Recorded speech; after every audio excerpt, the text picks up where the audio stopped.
Hi, this is Sarah Lancaster, Extension Weed Management Specialist at Kansas State University. And we're going to do kind of a recap of one of our recent episodes talking about volunteer crop control and combine management in order to minimize losses in volunteers in the next year. So, Joe and Alyssa, what were some of your takeaways? Alyssa, you want to go first?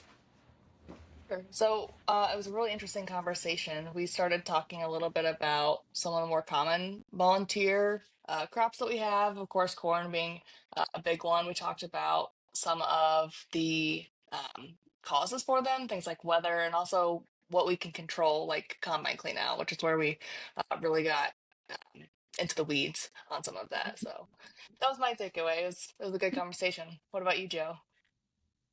Yeah, I mean, so most of it we spent on volunteer corn because, as a general, that's one of the top ones that we think about.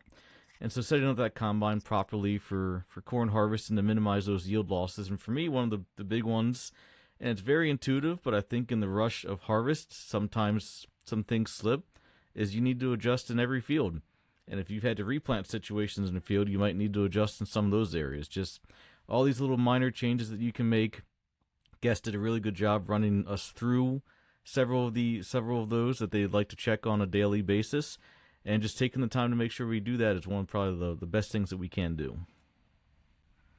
Think that summed it up. So I hope folks are going to listen to the full episode and hear more in specific about some of the things that Dave suggested to adjust combines to avoid volunteer crops.